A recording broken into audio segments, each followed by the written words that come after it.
Quiero que nos vayamos al libro de Daniel, capítulo 1. En el año tercero del reinado de Joacín, rey de Judá, vino Nabucodonosor, rey de Babilonia, a Jerusalén y la sitió.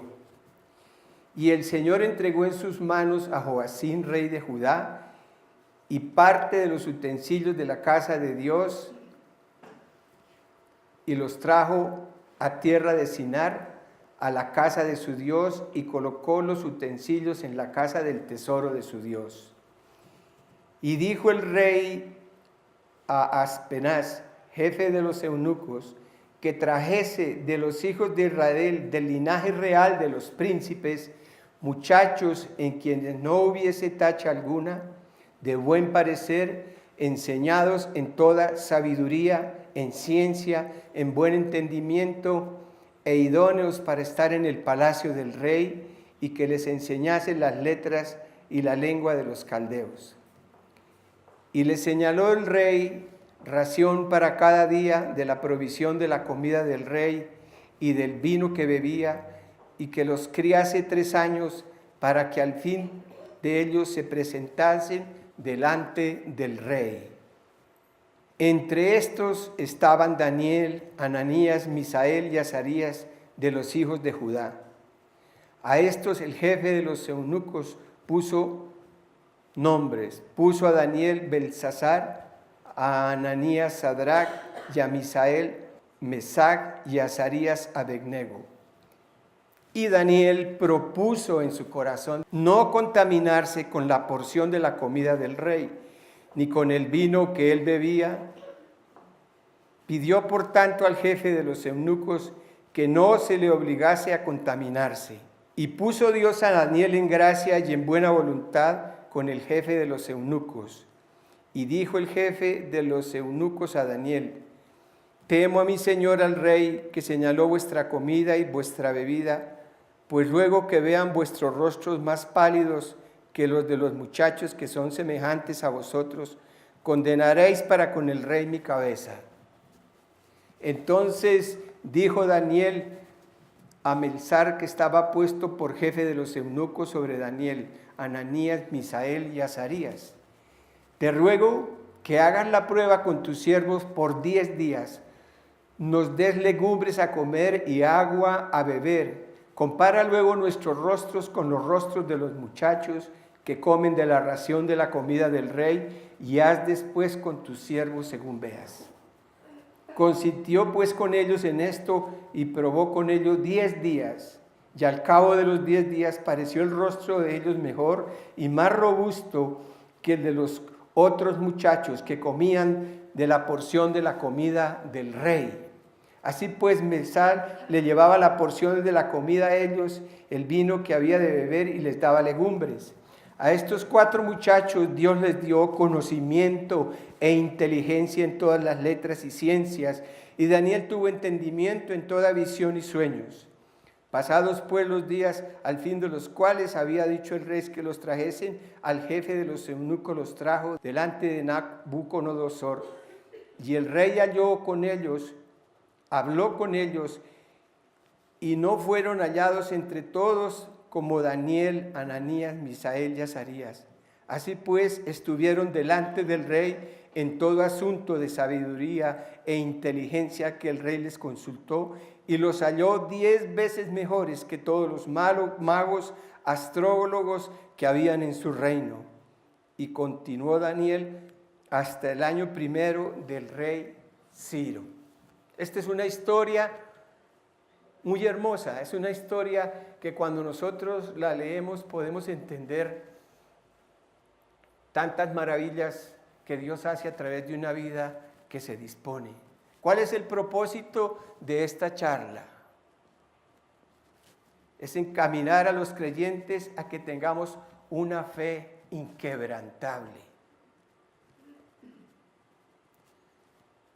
a enseñar a que todos nosotros tenemos que perseverar en una fe a pesar de toda circunstancia que vivamos, y no contaminarnos con el pecado y serles fieles a Dios por el resto de nuestras vidas.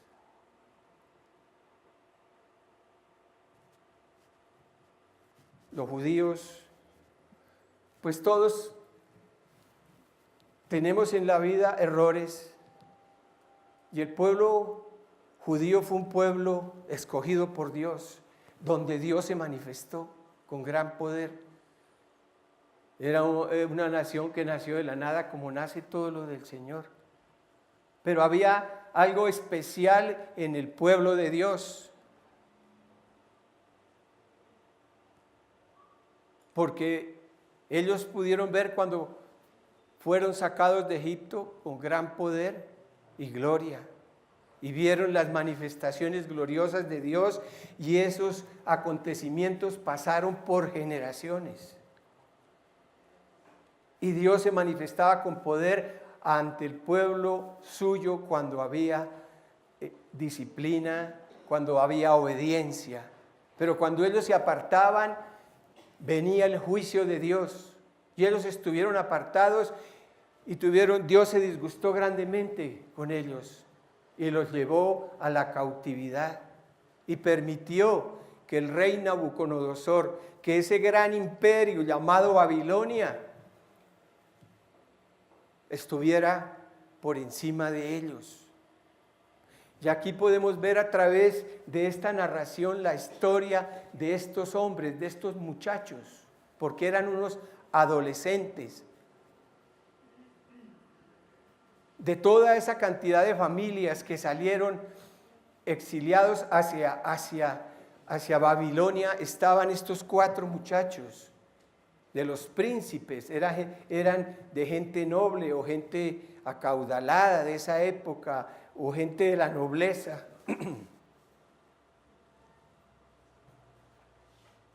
Y fueron sacados al exilio y llevados a Babilonia. Estos 4 muchachos, jóvenes, adolescentes, vuelvo y les digo.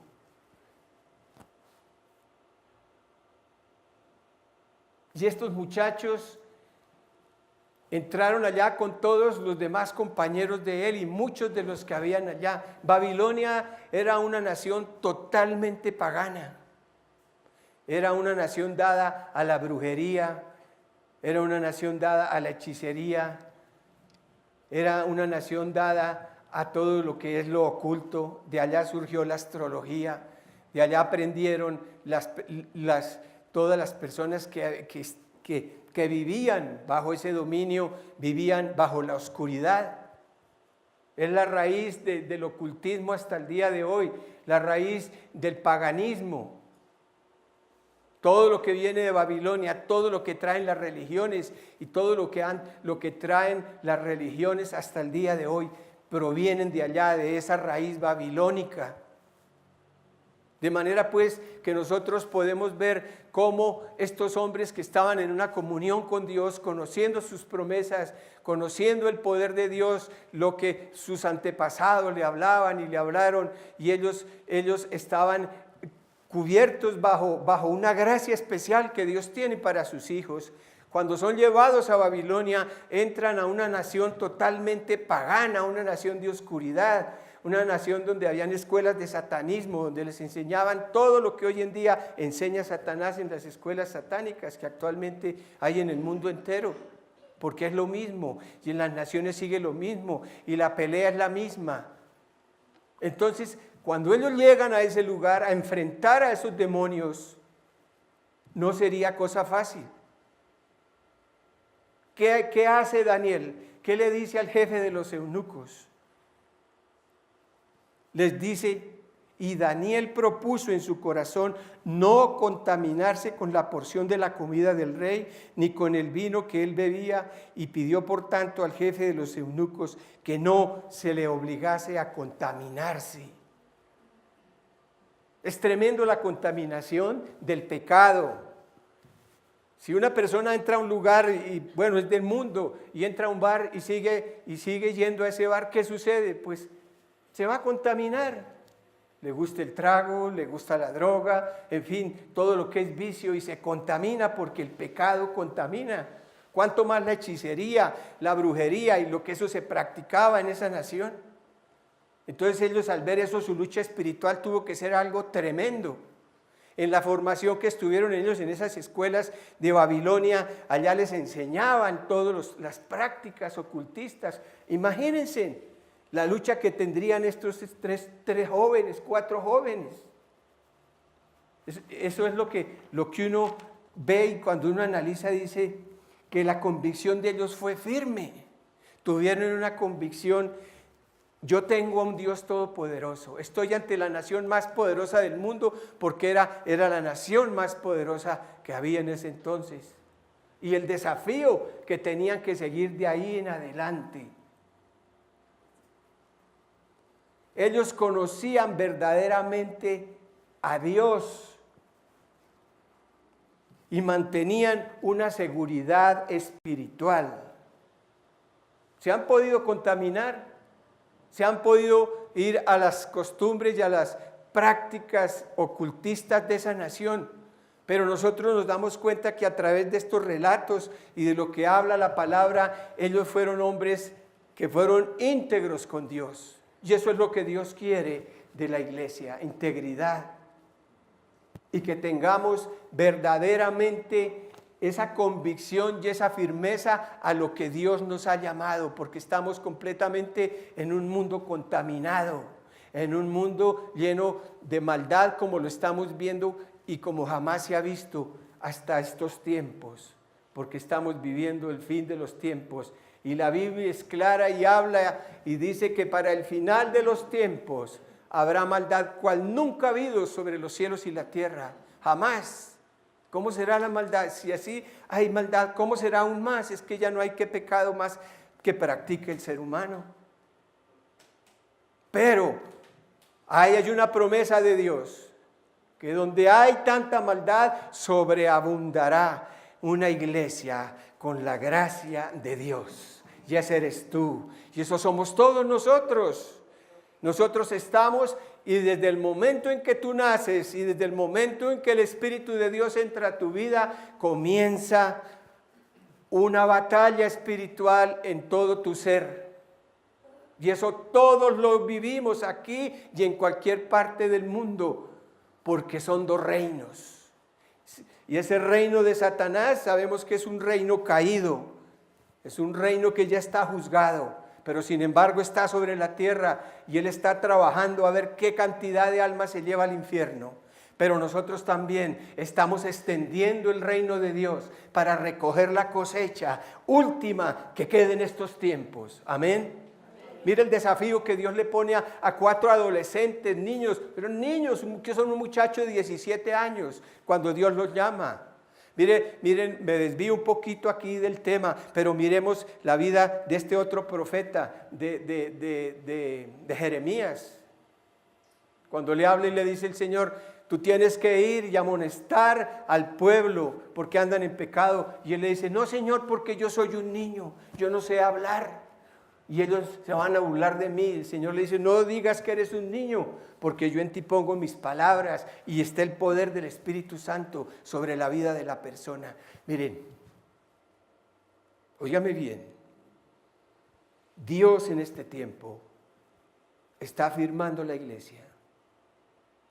No importa lo que venga, porque hay un propósito de Dios en tu vida. Porque Dios te llamó nada menos que a extender su reino, y nada menos te ha dado el Espíritu Santo para que tú seas un victorioso. Él es quien nos guía y nos enseña todas las cosas y nos las revela que el mundo no conoce. Entonces, ¿qué hizo Daniel? Propuso en su corazón no contaminarse del pecado, apartarse. Esto no, Señor. Como Dios había puesto de su espíritu en ellos, pues ellos eran unas personas que iban por encima de los demás, porque tenían toda la sabiduría dada por Dios, la revelación dada por Dios. Daniel fue usado en interpretaciones de sueños, y más adelante podemos ver todo su ministerio en el tiempo apocalíptico hasta el día presente de hoy. Toda esa revelación que Dios le dio a Daniel y a estos otros muchachos.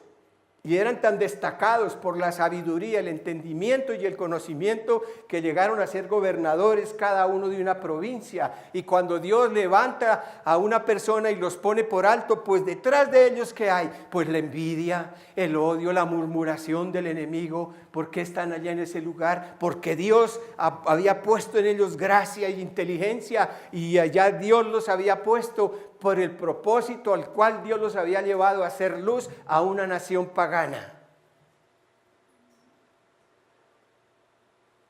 Entonces podemos darnos cuenta los propósitos de Dios, qué Dios quiere hacer con su iglesia en todas las generaciones y más en este tiempo.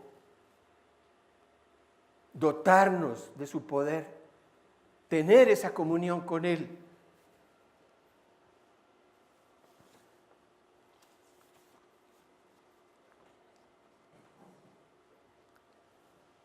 Pues nosotros podemos, cuando leemos la palabra, podemos ver que ellos, estos 4 muchachos, al estar allá en el palacio del rey, comiendo de todo, pues todo lo que les preparaban al rey tenía que ser algo de buen gusto, buenas carnes, vinos muy ricos, todo. Ellos dejaron todo eso para no contaminar su vida. ¿Y qué quiere Dios de nosotros? Que no nos contaminemos con el mundo. Y ahí es donde comienza la verdadera batalla del cristiano aquí en la tierra, en su peregrinar. En el libro de Proverbios 4, del 25 al 27, dice así: tus ojos miren lo recto y diríjase tus párpados hacia lo que tienes delante. Examina la senda de tus pies y todos tus caminos sean rectos. No te desvíes a la derecha ni a la izquierda, aparta tu pie del mal. La Biblia dice que el que quiera al Señor tome su cruz cada día y lo sigamos.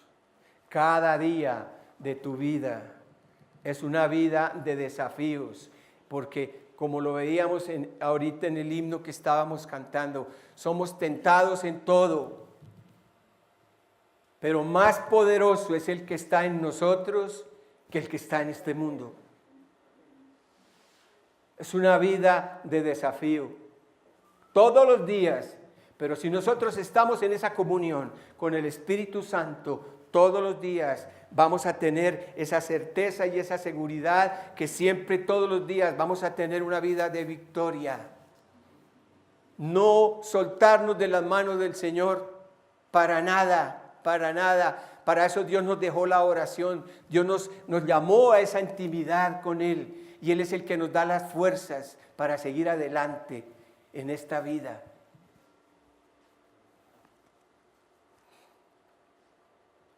Dice la Biblia en Mateo 7:13, entrad por la puerta estrecha, porque ancha es la puerta y espacioso el camino que lleva a la perdición, y muchos son los que entran por ella, porque estrecha es la puerta y angosto el camino que lleva a la vida, y pocos son los que la hallan. ¿Qué hicieron estos muchachos? Perseveraron. Yo creo firmemente, Señor, que estoy en un mundo en tinieblas, pero yo soy luz que resplandezco en medio de la oscuridad, y ese eres tú y soy yo y somos todos y aquí en el mundo entero. A eso nos llama Dios. Las puertas del mundo son anchas, son espaciosas. ¿Qué ofrece el mundo? Pecado, muerte, maldad. Cuando llegamos a Cristo podemos ver un camino que es más espacioso, pero tenemos una esperanza. Las promesas de Dios las tenemos vivas en nuestro corazón, como le predicaba ayer a 2 testigos de Jehová.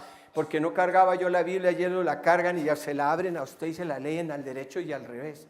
Y yo les dije, no necesito su Biblia, porque el texto y el contexto que ustedes tienen está cambiado, y a mí no me van a convencer ustedes.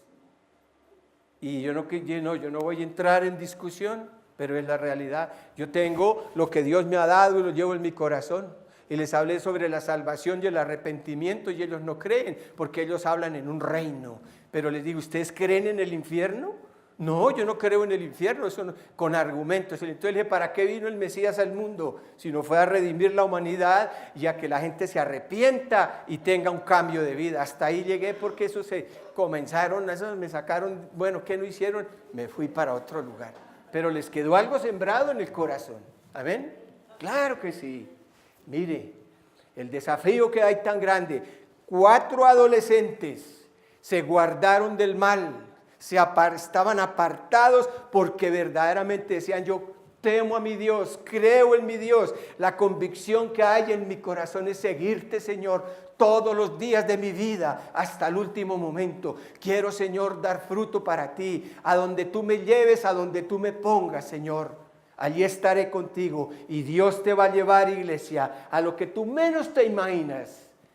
Porque Dios ha visto tu corazón, ha visto tu perseverancia y el amor que tú tienes para con Él. Dios jamás los va a abandonar. Dios tiene un plan y un propósito en sus vidas y Dios lo va a cumplir. Amén.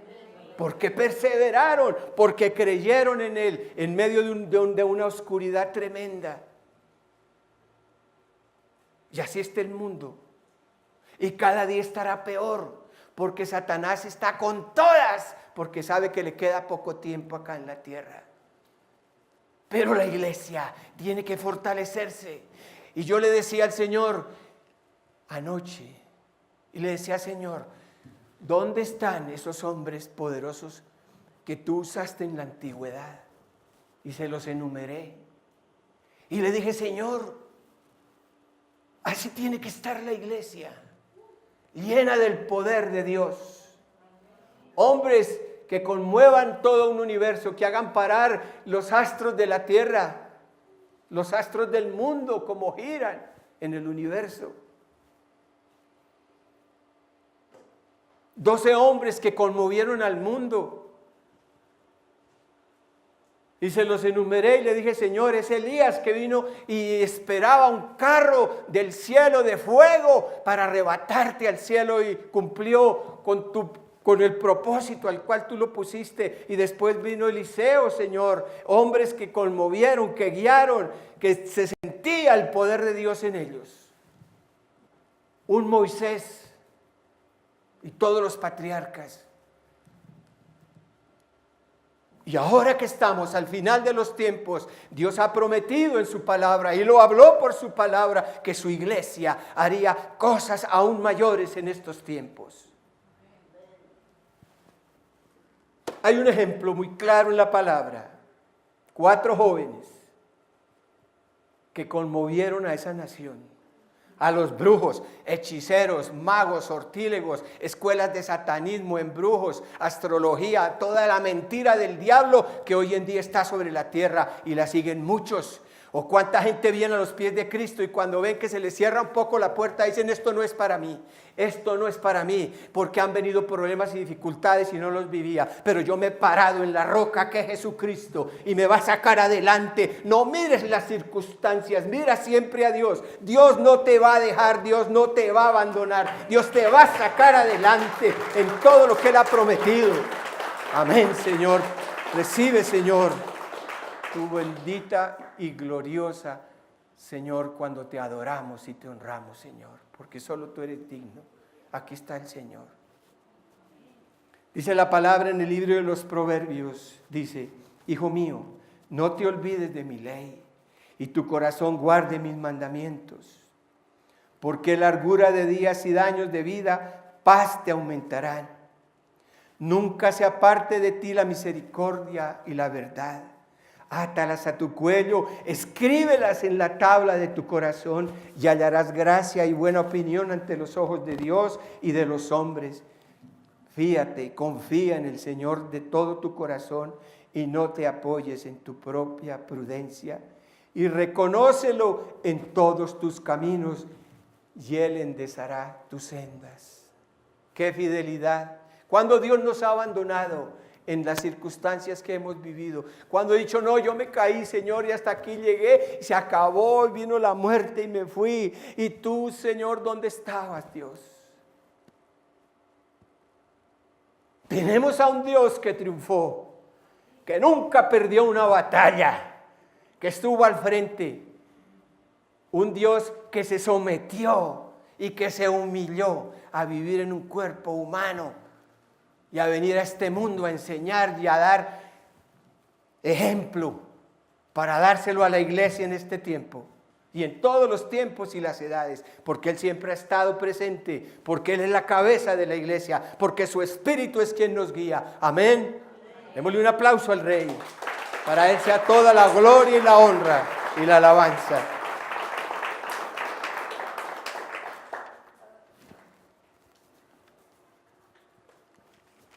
Esa nación tan poderosa, Babilonia era una nación sumamente poderosa. Es todo lo que es Irak hoy en día, todo ese Medio Oriente, era un vasto territorio inmensísimo y estos reyes necesitaban de mucha gente y gente preparada y gente inteligente y gente que tuviera actitud porque los buscaban. Pero ¿qué había en estos hombres? Nada menos que el Espíritu Santo de Dios en sus vidas.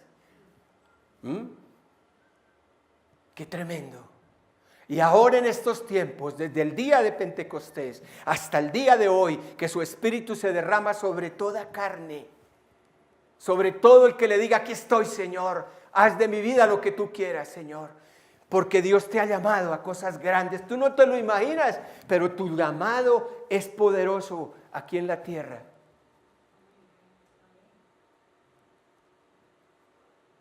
¿Ven cómo están las naciones del mundo? ¿Ven lo que estamos viviendo nosotros, los colombianos? Pero hay un propósito de Dios. Nosotros somos los que cambiamos los designios del hombre aquí en la tierra, del hombre natural. Somos los que podemos dirigir, porque nosotros sabemos contra quién luchamos. No contra armas, ni rifles, ni ametralladoras, ni doctrinas, ni partidos políticos.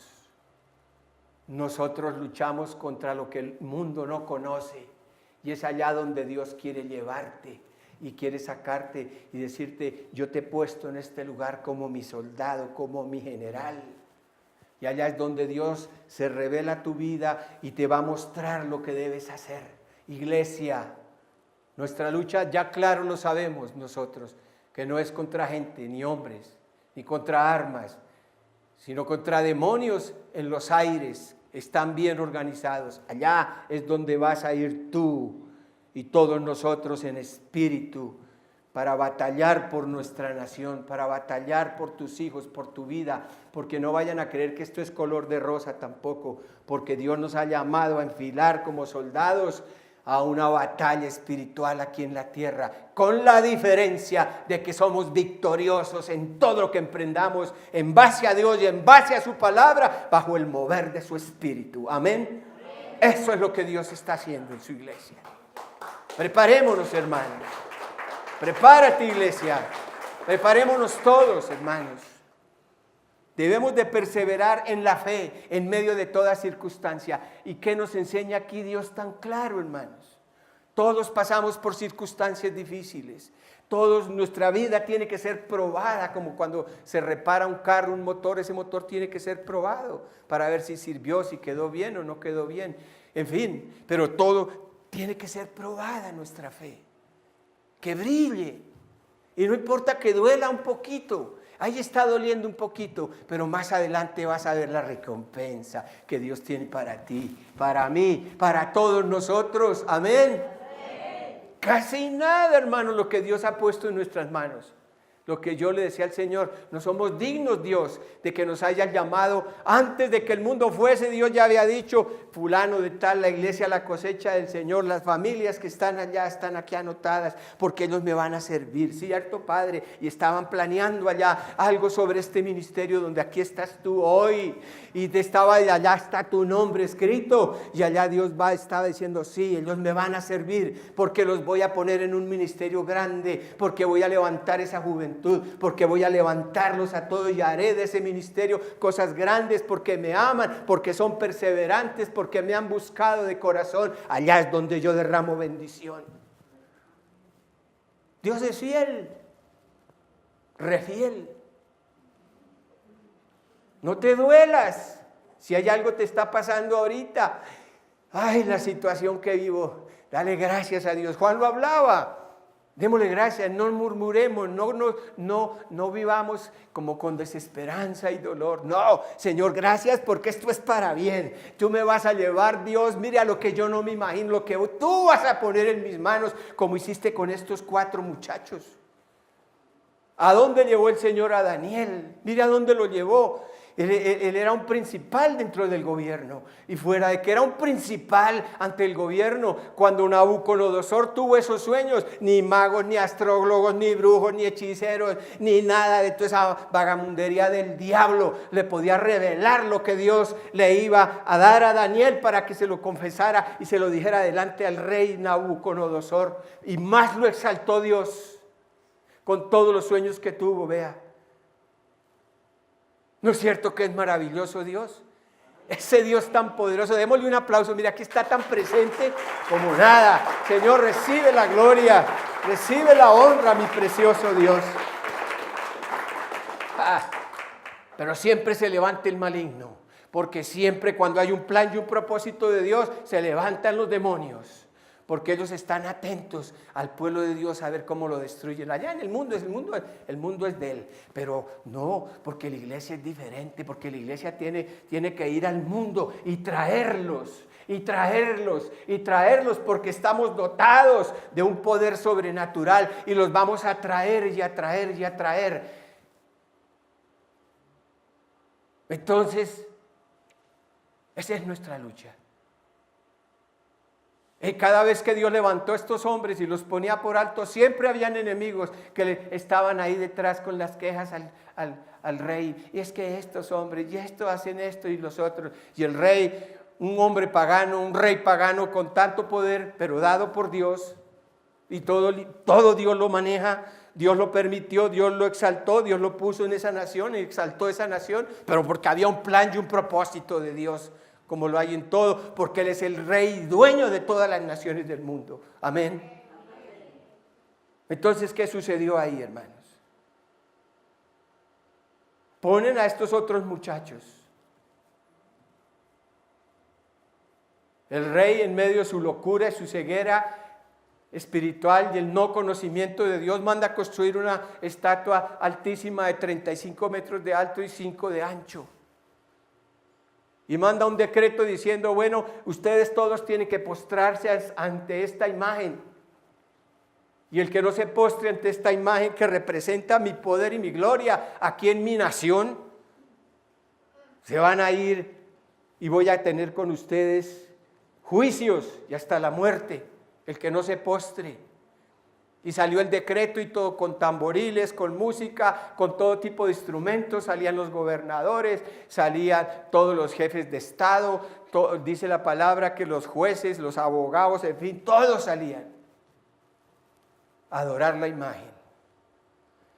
Pero como había una convicción tan grande en los hijos de Dios, como la hay en ustedes, nunca echar de para atrás, hermanos, ni para tomar impulso. A lo que nos llamó Dios, a eso lo seguimos. Nuestro ministerio tiene que ser probado. Señor, pruébalo, aquí estamos. Pero tenemos una visión dada por Dios de extender su reino. Pase lo que pase, Señor, estamos aquí. Y tú nos has traído, Dios, y aquí, como parejas, como matrimonios, como juventudes. Hoy no hay muchas porque están en el puente.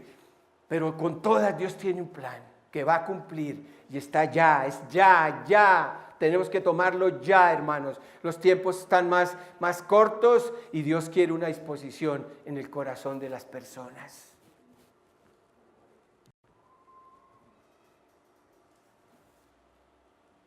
¿Qué sucedió? Como siempre, la envidia,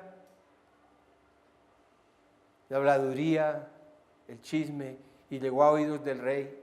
Esos hombres a quien tú has llamado no se quieren postrar ante tu estatua. Y mire lo que dice la palabra. Dice, ahora pues estáis dispuestos, les estaba hablando a los 4 muchachos, a los 3, para que al oír el son de la bocina, de la flauta y del tamboril, del arpa, del salterio y la zampolla y de todo instrumento de música, os postréis y adoraréis la estatua que he hecho. Porque si no la adoráis, en esa misma hora seréis echados en medio de un horno de fuego ardiendo, y que el Dios será el que nos libre de tus manos. Sadrach, Mesach y Abednego respondieron al rey Nabucodonosor diciendo: no es necesario que te respondamos sobre este asunto. Mire la convicción de esos hombres.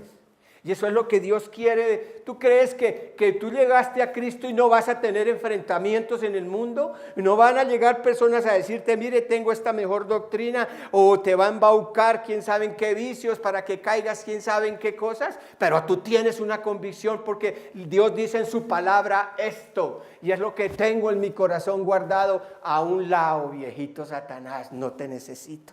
Vete. ¿O no? Claro que sí. Así debemos caminar nosotros. Claro que sí. Tener bien presente a dónde vamos. Oiga, esa respuesta que les dan estos tres muchachos, ya serían, porque como llegaron de 17 años por ahí al palacio del rey, pasaron 3 años más y ya estaban en las provincias, ya eran gobernadores y tenían autoridad, y Nabucodonosor dice, no, pero esto es tremendo. ¿Y qué le dicen ellos? Dicen, no es necesario que te respondamos sobre este asunto, Nabucodonosor. He aquí nuestro Dios a quien servimos puede librarnos del horno de fuego ardiendo, y de tu mano, rey, nos librará. ¿De qué te afanas, iglesia?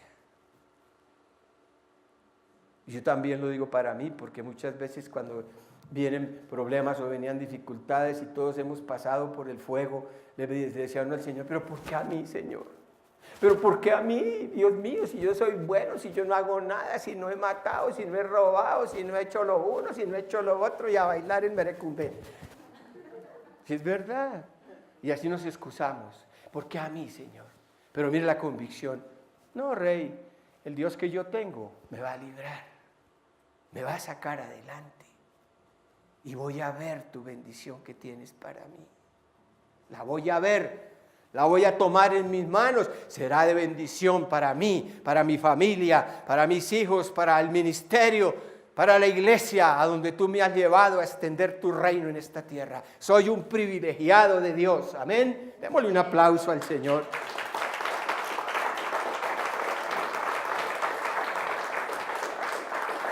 Y le siguen diciendo al rey Nabucodonosor, y si no sepas, oh rey, que no serviremos a tus dioses ni tampoco adoraremos la estatua que has levantado.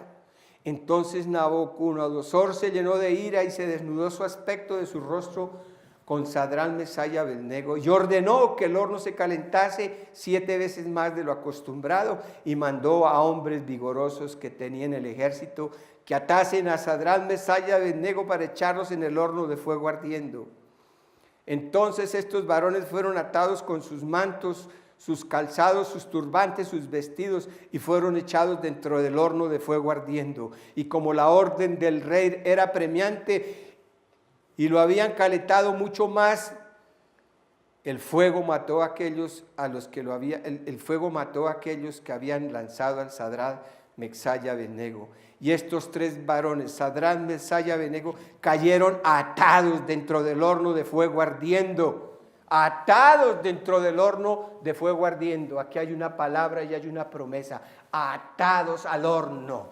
Cuando tú estás pasando una dificultad, estás pasando por ese horno de fuego, allá es donde Dios te va a desatar, te va a hacer libre y va a decir, Dios es fiel. Yo estaba así, cuando veía que las cosas para mí no había solución, no había problema, allá Dios estaba trabajando en tu carácter, en tu vida, en tu integridad. Allá es donde tú estabas dejando las cosas que ataban tu vida. Estaba Dios trabajando y está trabajando en cada uno de nosotros para dar la libertad, para que el conocimiento de Dios cada día sea mayor, para que la iglesia tenga poder, para que dejemos lo que nos ata y nos liga y no nos deja crecer, porque cuando nosotros nos negamos a nosotros mismos, negamos lo que nos ata, nuestra vida, nuestro poder y autoridad espiritual crece, y no hay diablo ni demonio que se levante ante un hijo de Dios que es fiel y obediente a su palabra y que vive aquí en la tierra esa comunión con el Espíritu de Dios. Amén, amén y amén. Y así salieron, no los tocaron. Y allá salieron atados de pies y manos en el horno de fuego. Pero que si vemos las escrituras más adelante, ¿qué dijo? Y dice así, y él dijo: he aquí yo veo 4 varones sueltos que se pasean en medio del fuego sin sufrir daño. Y el aspecto del cuarto es semejante al Hijo de los dioses. Entonces Nabucodonosor se acercó a la puerta del horno de fuego ardiendo y dijo: Sadrach, Mesach, Abednego. Ahí sí dijo, mire, ahí sí cambió su actitud. Y les dice: siervos del Dios Altísimo, salid y venid. Y entonces Sadrach, Mesach y Abednego salieron en medio del fuego. Y se juntó todo. ¿Cómo se imaginan usted la cantidad? Dije, uy, mire, no le pasó nada, ni se chamuscó, ni se le cayó el pelito. ¿Ah? Qué tremendo para salir completamente y sin olor a humo siquiera.